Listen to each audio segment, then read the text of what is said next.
हम आपको बता दें कि 18,000 फीट पर वो लड़ाई जो 1999 में हमारे सैनिकों ने लड़ी थी, वो न सिर्फ भारत देश की सुरक्षा की लड़ाई थी, बल्कि हमारी अस्मिता की रक्षा की भी लड़ाई थी। यह पूरा का पूरा इलाका गवाह है और हम सब उसी लहू के नीचे अपनी अस्मिता की रक्षा और अपनी सुरक्षा की बात कर पा रहे हैं।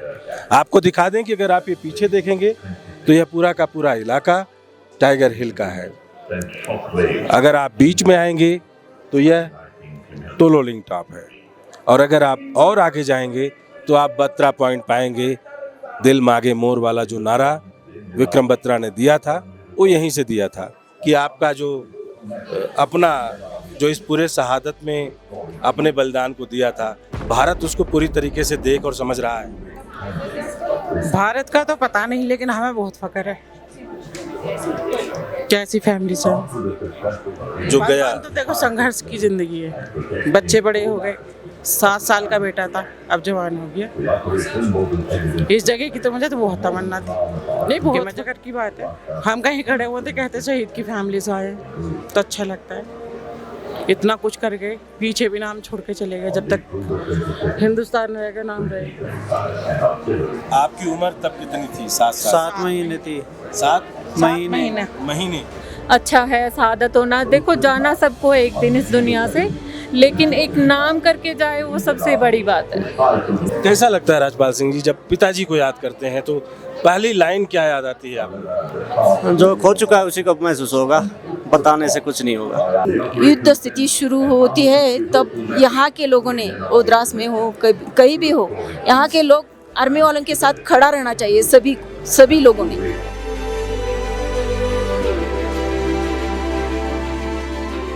कि जब तक हमारे अपने समाज के अंदर यह संस्कार नहीं आएगा कि हम सेना के साथ खड़े होकर उसी सुरक्षा और उसी अस्मिता की लड़ाई लड़ेंगे जो हमारे सैनिक लड़ते हैं। शहीद हेमंत पाटिल की शहादत हम दिल से नमन करते हैं और इस बहन की तरफ से भी शायद इन सैनिकों के वर्दियों में दिखने वाले अपने भाई की छवि को जिंदा रखने की कवायद को गांव के हर गूंज तक बनाना चाहेंगे। मैं शहीद बनवारीलाल बगड़िया की पत्नी हूँ, वीरांगना हूँ और मेरे पति कारगिल में शहीद हो गए। जब मैंने सुना तो तब तो बहुत बुरा लगा मेरे को, लेकिन मैं आज 26 ये दिवस है, इसके लिए मैं आज आके यहाँ देख रही हूँ तो मेरे को यहाँ लग रहा है कि मेरे पति वो पहाड़ी है उनके पास गया तो मैं देखने को मिला। मेरे को बहुत दिनों से इच्छा थी कि मेरे पति ने कैसे लड़ाई लड़ी, कहाँ लड़ी, क्या हुआ। मैंने सुना कि पाकिस्तान वालों ने मेरे पति को बहुत बुरी दशा सौरभ कालिया के साथ थे, उनके साथ बहुत बुरी दशा करी और अपने सीमा में गिर गई। तो मेरी इच्छा थी कि मैं एक दिन वहाँ जाके देखूँ, तो वो आज इच्छा मेरी पूरी हो गई।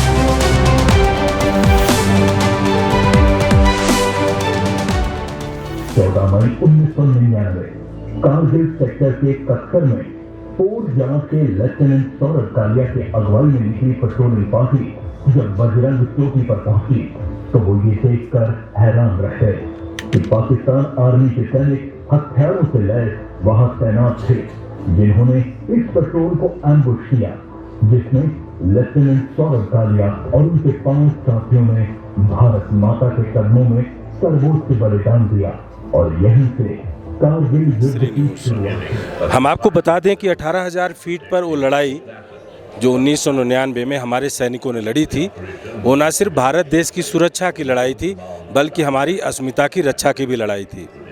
हमारे जवानों ने जो शहादत दी, हम आज भले उसको अपने संस्कार और परवरिश में ना ले रहे हों, लेकिन हमें उसको संस्कार बनाने की ज़रूरत है।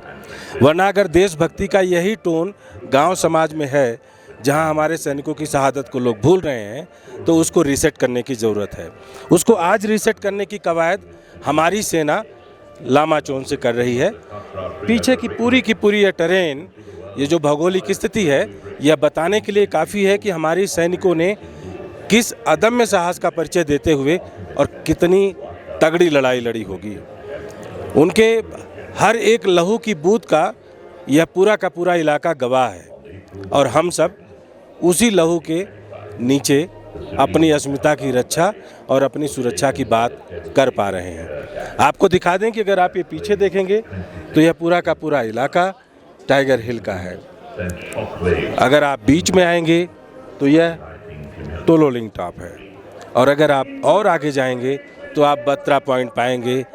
दिल मांगे मोर वाला जो नारा विक्रम बत्रा ने दिया था वो यहीं से दिया था। इस पूरे के पूरे सीधी चढ़ाई पहाड़ियों को देखते हुए आप समझ सकते हैं कि इन ऊंचाई पर बैठे हुए दुश्मनों का और उनके अपने निशाने पर हमारे अपने सैनिकों का होना कैसा रहा होगा। सर्द हवाएं और ऊपर से 0 डिग्री से नीचे का टेम्परेचर, और यह लड़ाई एक साजिश जो पाकिस्तानी सैनिकों और आतंकियों के साथ मिलकर पाकिस्तान की सेना ने रची थी, जिसको हमारे हिंदुस्तान के जवानों ने मुंहतोड़ जवाब दिया था।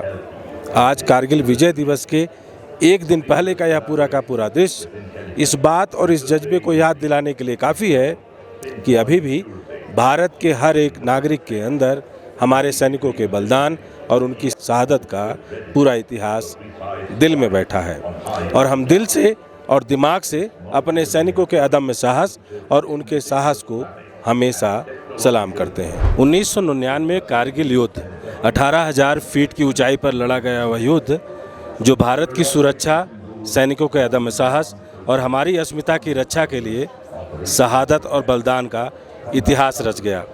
हमारे बीच में शहीद नायक जुबैर अहमद के परिवार से लोग हैं, उनसे बात करेंगे और समझने की कोशिश करेंगे कि वो जो त्याग था उस दिन, उसका आज इनके लिए क्या मायने रखता है। आज इतने दिनों बाद जब आप यहाँ बैठे हैं तो लगता है कि आपका जो अपना जो इस पूरे शहादत में अपने बलिदान को दिया था, भारत उसको पूरी तरीके से देख और समझ रहा है। भारत का तो पता नहीं, लेकिन हमें बहुत फख्र है कैसी फैमिली से। सरकार ने तो उस टाइम करा जो भी करा, लेकिन अब तक भी सुविधा हमें नहीं मिली। मतलब जो कमिटमेंट उस समय किए गए थे वो नहीं आए। लेकिन तो कैसा लगता है कि बलिदान जो गया? तो देखो संघर्ष की ज़िंदगी है। बच्चे बड़े हो गए, 7 साल का बेटा था अब जवान हो गया। इस जगह की तो मुझे तो बहुत तमन्ना थी कि मैं जगह देखूं, मैं आऊँ। कभी ऐसा हुआ था कि उन्होंने ऐसा कोई जिक्र किया हो आपसे? उन्हें लड़ाई का बहुत शौक था। उनके दादा ने बहुत लड़ाई लड़ी, वो भी आर्मी में थे। उन्होंने जापान में और कई देशों में लड़ाई लड़ी, और वो छुट्टी छोड़ कर ही आए थे लड़ने के लिए। जब आप एक तरफ अनदेखेपन का शिकार देखती हैं और एक तरफ आप उन लोगों को देखती हैं जो आपको देखने के बाद फक्र से गौरव महसूस करते हैं कि आपकी वजह से यह देश सुरक्षित है, तो कैसा लगता है? नहीं, बहुत फख्र की बात है। हम कहीं खड़े होते कहते शहीद की फैमिली से आए, तो अच्छा लगता है। इतना कुछ कर गए, पीछे भी नाम छोड़ के चले गए। जब तक हिंदुस्तान रहेगा नाम रहेगा। तो आने वाली पीढ़ियों को इस सबक लेना चाहिए, बहादुरी से लड़ना चाहिए। आने वाले भी जो आर्मी में भर्ती हो रहे हैं वो भी बहादुरी से लड़ना चाहिए अपने देश के लिए। एक तरफ परिवार लड़ता है, सैनिक शहीद होता है, और फिर जो समाज है, समाज कैसा देखता है आपको? कैसे समाज का इतना हो नहीं रहा था रोल कि कोई आर्मी वाला जा रहा उसे सलूट करें, उसे बिठाएं, या उसकी फैमिली जा रही कोई बहुत अच्छे से, वो कुछ नहीं है। वो पूरे भारत में ही नहीं है आर्मी वालों के लिए। तो मतलब वो लगता है कि हमें उस संस्कार को सीखने की ज़रूरत है, की ज़रूरत है जो हमारी हर इंसान को। आज जब आपका बच्चा बड़ा है, बच्चे के साथ आप हैं हमारे ख्याल से, तो कैसा महसूस कर रहे हैं कि उनके पिता का बलिदान और बच्चे के अब तो फख्र है, मेरे लिए सहारा बन गया, बाप की जगह आ गया। तो इनको क्या सेना में दे रहे हैं क्या? नहीं, अपना बिजनेस है। सरकार ने काफ़ी फैसिलिटी दी है हमें, पेट्रोल पंप मिला, काफ़ी कैश भी मिला, मकान भी मिला, तो अपना बिजनेस देख रहा है। पंप यही चलाता है, पेट्रोल पंप चलाते हैं। हाँ, मेरी 2 बेटी हैं। तो कोई ऐसी बात जो आपको लगता है कि दुनिया सुने, जाने कि जुबैर जी की जुबानी भारत कैसा था? भारत बहुत अच्छा है, बहुत अच्छा। जितनी हम अपने भारत की तारीफ करें उतना अच्छा है। उनकी जुबान यही था कि लड़ना है तो अपने सरहद पर जाकर देश के लिए कुर्बानी देनी है। मरता तो आम इंसान कहीं भी है, अपने वतन के लिए लड़ते लड़ते मरो तो बहुत अच्छी बात है। कहाँ से आए हैं आप? मैं मेरठ से हूँ, यूपी मेरठ से। देखिए, बड़ी अच्छी बात है, ये सौभाग्य कहें या यूँ कहें कि इतिहास बार बार दोहराता है कि एक मंगल पांडे ने भारत की आज़ादी के लिए किया और एक जुबैर ने उस शहादत को दे करके हमारी अस्मिता और सुरक्षा को बचाने के लिए किया। तो जब दोनों की बात करें, चूँकि आज माहौल बदल रहा है, बिल्कुल तो इस बदले हुए माहौल में कैसे देखते हैं कि मंगल पांडे की ज़मीन और जुबैर की शहादत? ये दोनों सेम ही है, शहादत तो शहादत है, फ़ख्र है उस चीज़ पे। अच्छा लगता है, अच्छी बात है, सबको ऐसे करना चाहिए। आपकी उम्र तब कितनी थी? 7 महीने थी। 7 महीने जी। तो तब तो आपने किस्से कहानियों में पिता के बारे में हाँ, हाँ, इसे नहीं पता पापा का फेस कैसा है, इसे नहीं पता, फोटो में देख। पापा के दोस्त बताते थे, मम्मी बताती थी और रिश्तेदार बताते। जुबैर के तो बहादुरी के वैसे भी बहुत किस्से थे, लड़ाई बॉक्सर थे, वो बहुत अच्छे बॉक्सर थे। इनकी यूनिट के अंदर बहुत गिफ्ट रखे हुए इनके म्यूजियम में। बॉक्सर भी थे? बॉक्सर थे वो आर्मी के अंदर ही।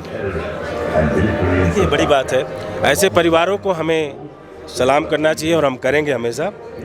और मेरठ की यह आवाज़ आज इस समय कारगिल के उस ऊंचाई पर है जहां से यह पूरा टेरेन और भूगोल दिखता है।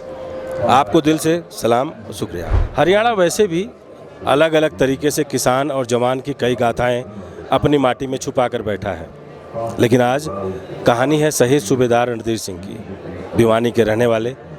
और अच्छी बात या यूँ कहें कि उन पीढ़ियों के लिए गौरव का पल जिन पीढ़ियों ने उनके साथ जिया होगा। हमारे लिए उस शहादत को सलाम करने का यह मौका है।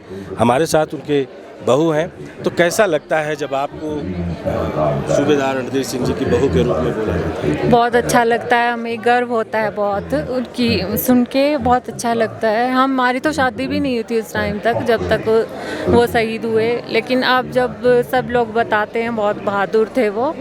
और गांव में भी सभी लोग उनको बहुत याद करते हैं, मतलब काफ़ी सभी से मिल के चलना, सब मतलब उनको बहुत याद करते हैं कि बहुत अच्छे इंसान थे। और हमें बहुत गर्व है इस बात पे कि हम एक सूबेदार शहीद रणधीर सिंह की फैमिली से हैं। Thank you so much. समाज और शहादत और सैनिक परिवार का होना, अगर इन तीनों को आप अपने नज़रिए से देखें तो कैसा लगता है कि आज की जो पीढ़ियां हैं, क्या वो पुरानी पीढ़ी जैसी आप जैसी सोचती हैं क्या? इसके बारे में तो मुझे क्या बोलूँ मैं, क्या फिर से एक बार मेरे को फिर से सवाल। जो आज की पीढ़ी है, नए बच्चे हैं, हाँ जी, क्या उनको लगता है कि शहादत कैसी होती होगी, उसका मोल समझते हैं? कुछ समझते हैं, जैसे हमारे बच्चे हैं वो समझते हैं, जैसे सुनते हैं, बार बार आते हैं हम कारगिल फैमिली में, जैसे शहीद जो फैमिलीज़ हैं वो इकट्ठा होती हैं, तो उस टाइम पे बच्चों को पता लगता है कि मतलब क्या है शहादत और कितना नाम होता है अगर कोई भी शहीद होता है फैमिली में से। तो जैसे हमारे बच्चे भी आज के दिन सोचते हैं कि हम भी आर्मी में जाएं और एक ऑफिसर रैंक पे हों, तो कोशिश कर रहे हैं हम भी कि वापस आएँ हमारे भी बच्चे, तो वो भी काफ़ी समझते हैं कि हाँ अच्छा है शहादत होना। देखो, जाना सबको है एक दिन इस दुनिया से, लेकिन एक नाम करके जाए वो सबसे बड़ी बात है। शहादत को जब यहाँ आप आते हैं, सेना के बीच में फिर से पाते हैं अपने आप को, तो लगता है कि जो सूबेदार रणधीर सिंह जी की शहादत थी उसको हमारी सेना सहेज रही है, बचा रही है उसको, सुरक्षित कर रही है उसको। हाँ, सुरक्षित कर रही है, कुछ चीज़ों पे है, लेकिन हम जुड़े हुए हैं यहाँ पे आके, हमें फील होता है कि हाँ हम जुड़े हुए हैं। लेकिन अगर हम आर्मी के अगर हम दूर हैं तो फिर तो थोड़ा सा डिस्टेंस होता ही है। बात करते हैं, चूँकि जब इनकी शादी नहीं हुई थी तब इन्होंने अपने ससुर साहब के बारे में अब किस्से कहानियों में सुना होगा, लेकिन हमारे सामने उनके बेटे हैं जिनको शायद पता होगा कि पिता खोने का दर्द क्या होता है और पिता की शहादत का दम्भ क्या होता है। तो सबसे पहले अपना नाम बताएं। राजपाल सिंह जी।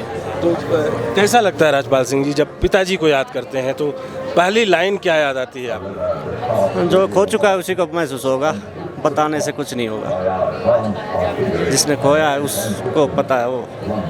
कोई ऐसी बात जो पिता की कर सकते इस चीज़ को शब्दों में बयान नहीं कर सकते क्या खोया है। पिता की कोई ऐसी बात जो आपको याद हो, जो अक्सर बोलते हैं? अब क्या बताऊं, क्या क्या बताऊं, काफ़ी बातें हैं। कोई एक बात जो आपको लगे कि इतिहास को फिर से दोहराने वाली बात हो? बस इतना, तो उस टाइम बच्चे थे, ज़्यादा कुछ। क्या उम्र थी आपकी उस समय? 13-14 साल।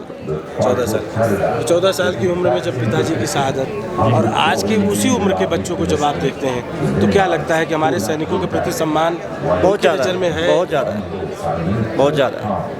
उस टाइम पे इतने अवेयर नहीं थे, इतने संसाधन नहीं थे, मीडिया नहीं था, ना अखबार न्यूज़ वगैरह कुछ बहुत कम, रेयर होता था। रेडियो पे ही खबर सुनते थे या न्यूज़पेपर में भी वो कम ही आते थे। तो अभी आप क्या करते हैं? अभी गवर्नमेंट जॉब करते हैं। तो सेना के बारे में कभी सोचते हैं? हाँ बिल्कुल सोचते हैं, आते रहते हैं, हर फंक्शन में, हर प्रोग्राम में आते हैं। जब यहाँ आते हैं तो कैसा लगता है? पुरानी जो है लाइफ जिंदा हो जाती है दोबारा से, याद करते रहते हैं माँ बाप को। बहुत शुक्रिया। परिवार हमेशा अपनों को खोने का दर्द अपने अंदर समेटता है, लेकिन उसका जो गौरव होता है उसको भी अंदर समेट करके वो आगे बढ़ने की कोशिश करता है। यह शहीद सूबेदार रणवीर सिंह जी के बेटे, लेकिन इनको पता है कि यहाँ आने का मकसद ऐसा लगता है जैसे अपने पिता से दोबारा रूबरू हो रहे हैं। जय हिंद, जय भारत। यह समय कितना अलग तरीके से होगा अगर आप उस शहादत के समय को आज के समय से जोड़ें। हमारे बीच में हेमेंद्र पाटिल, जिन्होंने इस देश की अस्मिता की रक्षा के लिए अपना सर्वस्व न्यौछावर कर दिया, उनकी बहन है। इसे संयोग कहें कि आने वाले समय में हमारे बीच में रक्षाबंधन का वही समय आ रहा है। तो लगता है कि राखी और आज कारगिल के दिवस पर यहाँ बैठना कैसा लग रहा है आपको? कारगिल के दिवस पर यहाँ इस मौके पर हमें यहाँ पे बुलाया गया है। इस पर हमारा परिवार गर्वित है। हम 26 साल हो गए, पहली बार यहाँ पे आए हैं इस फंक्शन के लिए। बुलाए, आर्मी वालों ने बुलाया है हमें। अच्छा, ये पहली बार आप आए हैं, तो ऐसा लग रहा है कि सेना ने अपनों को फिर से वापस याद किया? फिर से वापस 25 साल 26 साल हो गए, हर साल वो याद तो करते हैं हमें सब, हमारे परिवार को। तो एक बहन के लिए बड़ा अलग तरीके से पल होता है, राखी आने वाली है, तो उस दिन कैसा लगता है आपको कि आपके भाई का होना या फिर शहादत का तरीका? उस दिन तो मुझे बहुत याद आती है भाई की मेरी। तो फिर तब क्या करती, हमारे वहाँ गांव में वो मेमोरियल बनाया है, वहाँ पे हम राखी तो बंधवाते हैं, लेकिन उस दिन बहुत याद आती है। ऐसी कोई बात जो लगता है कि हेमेंद्र ने दुनिया के लिए बोली हो आपसे कि भारत कैसा है, हमारी सेना कैसी है और सुरक्षा कैसे हम करने के लिए लड़ते हैं? वो तो सब भारत माता के लिए हमारे भाई ने वो सर्वोच्च बलिदान दिया है, इसलिए हमारा परिवार गर्वित है उन पर, और उनकी याद तो हमें बहुत आती है। 25 साल बाद आप 26 साल बाद यहाँ बैठे हैं आप, तो आज क्या लग रहा है कि भाई आपके सामने है? ऐसा लगता है हमारा भाई, ये सब भाई है, लेकिन मेरा भाई तो यहाँ पे कहीं दिखाई नहीं दे रहा है। नहीं, जब इन वर्दियों में देखते हैं तो भाई दिखता है। हाँ, जब सभी लोग वर्दी में दिखते हैं तो मेरे भाई जैसे ही सब है, हमारा भाई है यहाँ पे, ऐसा मुझे प्राउड फील होता है। उस समय की शहादत का समय और आज का समय, क्या लगता है कि हेमेंद्र पाटिल अभी भी गांव में, समाज में, अपनों के बीच में उसी धमक के साथ जिंदा है, या लोगों ने भुलाना शुरू किया है? नहीं, आज भी वो यादें हैं सभी के, आर्मी वालों के, गांव में सभी में है, याद तो सभी करते हैं उनको।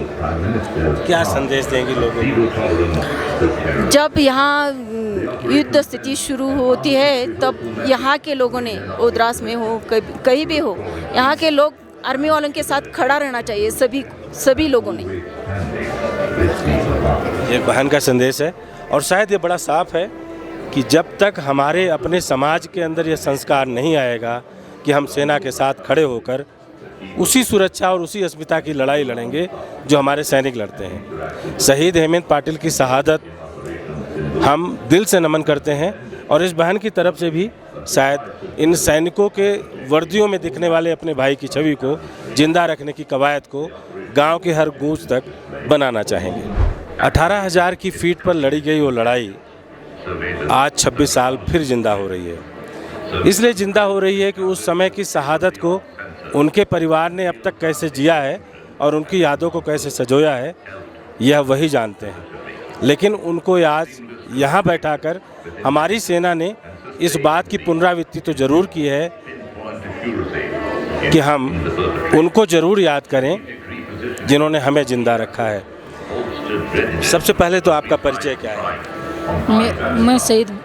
मैं शहीद बनवारी लाल बगड़िया की पत्नी हूँ, वीरांगना हूँ। और मेरे पति कारगिल में शहीद हो गए और वो पाकिस्तान वाले सौरभ कालिया थे, उनके साथ 5 साथी थे, उनमें से एक मेरे पति थे शहीद बनवारी लाल बगड़िया। और राजस्थान से हूँ मैं सीकर जिले की और गांव मेरा सिकटोला छोटा है, शहीद बनवारी लाल बगड़िया का गाँव सिकटोला। तो जब आपने शहादत को सुना उस समय का पल और आज जब उस शहादत को याद कर रही हैं तो आज में कितना फ़र्क लग रहा है आप? जब मैंने सुना तो तब तो बहुत बुरा लगा मेरे को, लेकिन मैं आज 26वां ये दिवस है, इसके लिए मैं आज आके यहाँ देख रही हूँ तो मेरे को यहाँ लग रहा है कि मेरे पति वो पहाड़ी है उनके पास गया तो मैं देखने को मिला। मेरे को बहुत दिनों से इच्छा थी कि मेरे पति ने कैसे लड़ाई लड़ी, कहाँ लड़ी, क्या हुआ। मैंने सुना कि पाकिस्तान वालों ने मेरे पति को बहुत बुरी दशा सौरभ कालिया के साथ थे, उनके साथ बहुत बुरी दशा करी और अपने सीमा में गिर गए। तो मेरी इच्छा थी कि मैं एक दिन वहाँ जाके देखूं, तो वो आज इच्छा मेरी पूरी हो गई। तो आज जब आप इन पहाड़ियों की ऊंचाइयों को देख रही हैं तो लगता नहीं कि कैसे वो चढ़े होंगे और कैसे लड़े होंगे? हाँ, वो तो मेरे अभी बहुत अफसोस हो रहा है कि मेरे पति कैसे चढ़े, वो कैसे वहाँ की, और वो उसने बहुत 24 घंटे मेरे पति ने लड़ाई भी लड़ी। ऐसी बात नहीं है कि वो 1 घंटे लड़ाई लड़ी, 24 घंटे कंटिन्यू लड़ाई लड़ी। कोई ऐसी बात जो आपको याद हो कि शहादत से पहले उन्होंने कभी आपसे जिक्र किया हो? मेरे पति ने तो लिखा, पहले फ़ोन फान तो होते नहीं, लेटर लिखा था का उसने बोला कि मैं 15 मई को आपके पास गांव पहुंच जाऊंगा, और मेरे पति तो 15 मई को वहां शहीद हो गए। तो वो तो मेरी याद सदाई रहेगी। गांव पति की शहादत को कैसे देखता है? पति की शहादत को तो बहुत हो रहा है, फिर याद ही रहता है हर टाइम। पर एक यहाँ गौरव है कि मेरे पति ने बहुत 24 घंटा लड़ाई लड़ी, वो हर आदमी से ऐसा नहीं हो सकता है।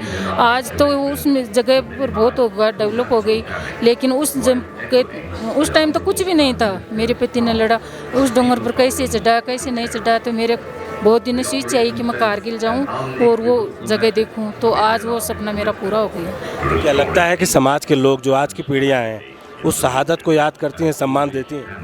हाँ, शहादत को सब सम्मान देते हैं, याद करते हैं शहीदों को। मेरे गांव में मैंने मेरे पति के याद के लिए शहीद स्मारक बनवाया है। तो मेरे गांव में जो भी कोई शादी ब्याह कुछ भी होता है ना, तो गणेश जी के कारट चढ़ाते हैं, वैसे मेरे पति के शहीद स्मारक पर कारट चढ़ाते हैं। ये गौरव की बात है, यह वीरांगना के लिए गौरव की बात है, जिन्होंने दर्द को अपने अंदर समेट करके भारत की अस्मिता की रक्षा करने वाले अपने पति के उस बलिदान का गौरव अपने ऊपर सजा लिया है। राजस्थान की वह भूमि इनके अपने बलिदान को, और पूरा देश उस बलिदान को शायद कभी नहीं भूलेगा।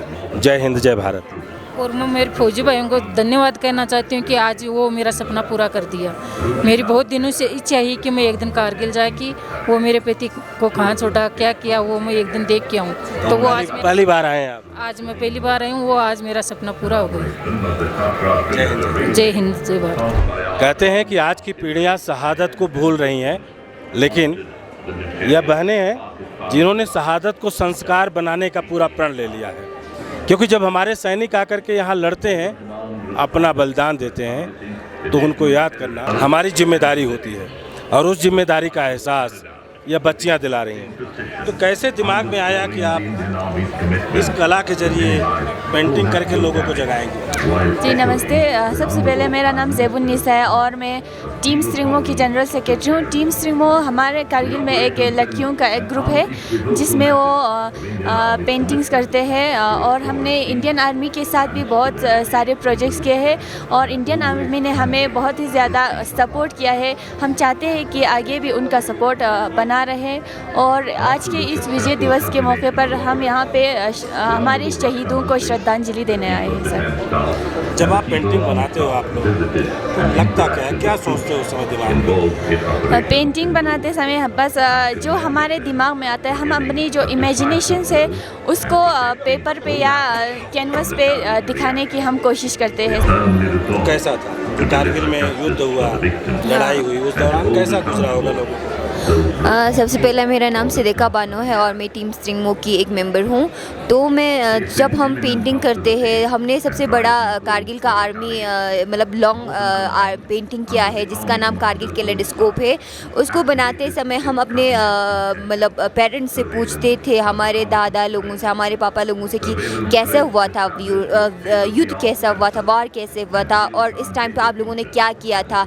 क्योंकि तब हम तो नहीं थे, हमारे पेरेंट्स थे, तो वो लोग बोलते थे कि ऐसे बिन मतलब अचानक से बॉम्ब आ गए थे, फिर हम सब लोग यहाँ से भाग के सुरू साइड में भाग गए थे, ऐसे बोलते थे। तो हम ऐसे इमेजिन करते थे कि ऐसा हुआ होगा, फिर इस जगह पे ऐसा आया होगा, फिर यहाँ से लोग भाग के किसी और जगह पे चले गए, फिर हमारे वीर शहीदों ने, वीर सेनानियों ने हमें इस तरह से बचा के प्रोटेक्ट करके हमें अपना ज़मीन हमें रखा और हम सबको इस तरह से बचा के रखा कि मतलब कुछ तो लोग शहीद हो गए लेकिन ज़्यादातर लोग सेफ़ रहे। उन सबको हम इमेजिन करते हैं और उनको हम अपने कैनवसेस पे और अपने बोर्ड्स पे और अपने पेपर्स पे उतारने की कोशिश करते हैं। आज जब आप सेना को देखती हैं, सेना के प्रयास को, मदद को देखती हैं, तो कैसा लगता है कि हमारी सेना द्रास इलाके को या कारगिल को कितना आगे बढ़ाने में मदद कर रही है?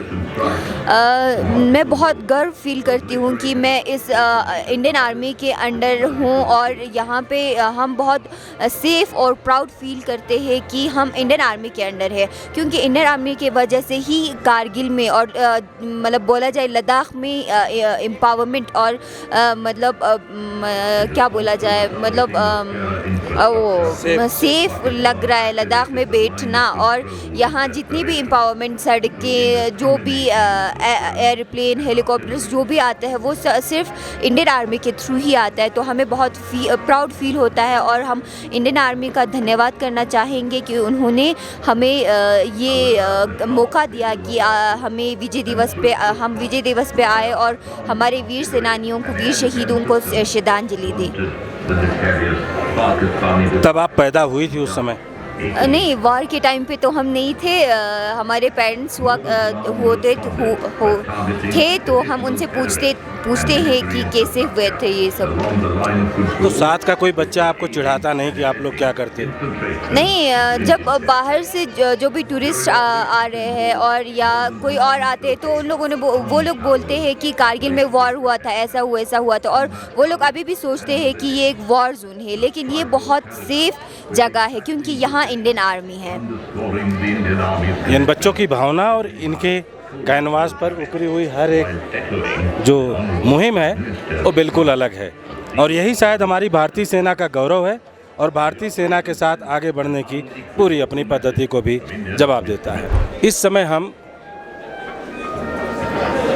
कारगिल को निहारने वाले उस पॉइंट पर खड़े हैं जहां से देखकर यह पता चलता है कि हमारे सैनिकों की शहादत किस अदम्य साहस और गौरव का प्रतीक थी। उनका हर एक कतरा कहीं न कहीं इन पहाड़ियों पर, इस ट्रेन में बिखरा पड़ा है, जो बताता है कि हिंदुस्तान की सरहदों को हमारे सैनिकों के लहू ने मजबूत किया है। कुछ ऐसे लोग हैं जो उस शहादत को बार बार याद कर रहे हैं। ऐसे ही एक हमारे साथी हैं बीच में, तो इनसे बात करेंगे, परिचय पूछेंगे और फिर जानने समझने का प्रयास करेंगे कि आखिर इनकी दुनिया में उन शहीदों का क्या स्थान है। आपका नाम क्या है? सबसे पहले जय हिंद, सलाम, नमस्ते। मेरा नाम सज्जाद बॉब है। बॉब मेरा जो है एलियस नेम है। और सभी देशवासियों को आज के इस पवित्र अवसर पे मैं मुबारकबाद पेश करता हूं और साथ ही साथ उन सभी शहदाओं को मैं अपना श्रद्धांजलि अर्पित करता हूं। तो सर, मैं प्रोफेशन से एक अध्यापक हूं और समाज में बदलाव लाने की कोशिश कर रहा हूं। आज हमारे यहाँ जो टीम है, आप जो बच्चियों की टीम देख रहे हो, ये आए हैं। तो एक्चुअली ये कि पेंटिंग के ज़रिए ये हमारे उन कारगिल के वीर शहीदों को या देश के किसी भी लड़ाई में लड़े हमारे वीर सैनिकों को अपने पेंटिंग के ज़रिए श्रद्धांजलि अर्पित करने आए हैं सर। तो हम ये मैसेज पूरे देश को पहुंचाना चाहते हैं कि हमारे इन वीर शहीदों ने अपनी जान की बलिदान देकर हमारी रक्षा की, जिनके बदौलत आज मैं और आप यहाँ पे खड़े हैं। तो उनके कुर्बानी को हम कभी भूल ना पाए। तो हम चाहते हैं कि हमारी जो पेंटिंग है वो सदा अमर रहे, उनके लिए अर्पित, पूरे देशवासियों के लिए, उन सभी माँओं के लिए, उन बहनों के लिए या उन बेटियों के लिए जिसने अपना बेटा, पति या भाई खोया हो। तो बस यही है सर हमारे। बॉब जी की यह उम्मीद हमारे सैनिकों की शहादत के साथ साथ भारत को एक संस्कार देने की और एक सीख देने की ज़रूर कोशिश करेगी, जहां हम उनके बलिदान को रोज़ नमन करें। बहुत बहुत धन्यवाद।